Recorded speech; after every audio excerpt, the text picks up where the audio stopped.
வணக்க மக்களே, சற்று முன் வெளியான செய்தி ஒன்று வெளியாகியுள்ளது. பிரேமலதாவை சந்தித்த அதிமுக நிர்வாகி தேமுதிகவை இழுக்கத்தான் எடப்பாடி பழனிசாமியின் புதிய முயற்சியாம். வாங்க வீடியோவை முழுமையாக காண்கலாம்.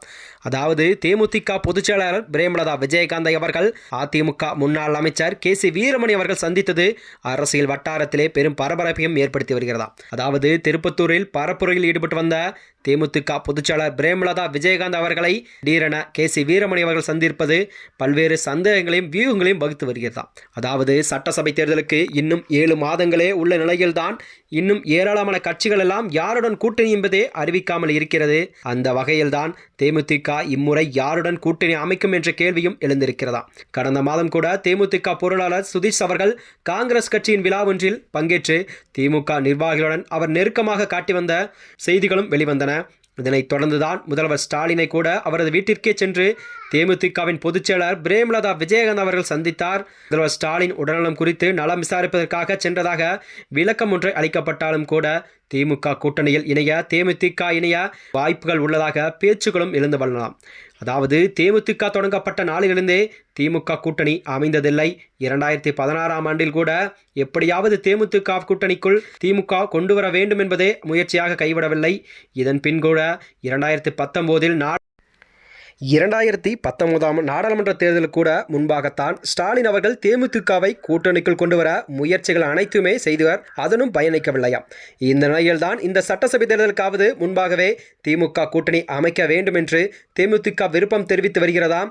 கடந்த 10 ஆண்டுகளாகவே தேமுதிகவில் ஒரு MLA அல்லது ஒரு MPயை கூட உருவாக்க முடியவில்லை என்று, இதனால் விஜயகாந்த் மறைவுக்கு பின்பு கூட கட்சியை அடுத்த கட்டத்திற்கு கொண்டு செல்ல வேண்டும் என்றால் MLAக்கள் தேவை என்பதை அக்கட்சியின் பொதுச் செயலாளர் பிரேமலதா விஜயகாந்த் அவர்கள் தெரிவித்திருந்தாராம்.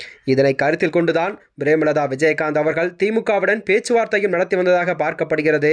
அதேபோலதான் தேர்தலுக்கு முன்பாகவே பிரேமலதா விஜயகாந்த் அவர்கள் மாவட்டம் வாரியாக சுற்றுப்பயணத்தை மேற்கொண்டு வருகிறார்.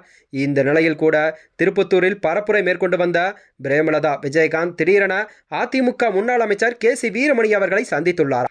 அப்போது தேமுதிக பொருளாளர் சுதீஷ் அவர்கள் மற்றும் விஜயபிரபாகரன் ஆகியோரும் உடனிருந்தனர்.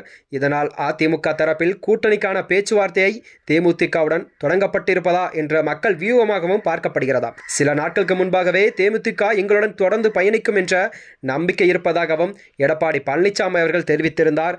அந்த நிலையில்தான் தேமுதிகவுக்கு கொடுக்கப்பட வேண்டிய மாநிலங்களவை MP பதவி 2026இல் நிச்சயம் கொடுக்கப்படும் என்றும் அக்கட்சியின் அதிமுகவின் பொதுச் செயலாளர் எடப்பாடி பழனிசாமி அவர்கள் தெரிவித்திருந்தார். இதனால் தேமுதிகவில் 2 பெரிய கட்சிகள் யாருடன் கூட்டணி அமைக்கும் என்ற கேள்வியும் எழுந்துள்ளதா. இதனிடையே தான் வருகின்ற ஜனவரி மாதம் கடலூர் நடக்கும் தேமுதிக மாநாட்டில்தான் நாங்கள் யாருடன் கூட்டணி அறிவிப்பு என்பதை தெளிவாக கூறுவோம் என்று அக்கட்சியின் பொதுச் செயலாளர் பிரேமலதா விஜயகாந்த் அவர்கள் தெரிவித்திருந்தார். இதனால் மக்கள் மத்தியிலே குழப்பம் என்னவென்றால் வருகின்ற 2026 சட்டமன்ற தேர்தலில் தேமுதிக யாருடன் கூட்டணி, அதாவது அதிமுகவுடனா அல்லது திமுகவுடன் கூட்டணியா என்ற வியூகங்கள்லாம் வகுத்து வருகிறது. இந்த செய்தியானது அரசியல் வட்டாரத்திலே பெரும் பரபரப்பையும் ஏற்படுத்தி வருகிறதா. மேலும் இதுபோன்ற வீடியோக்களை தெரிந்து கொள்ள நமது சேனலை மறக்காமல் சப்ஸ்கிரைப் செய்து கொள்ளவும். நன்றி, வணக்கம்.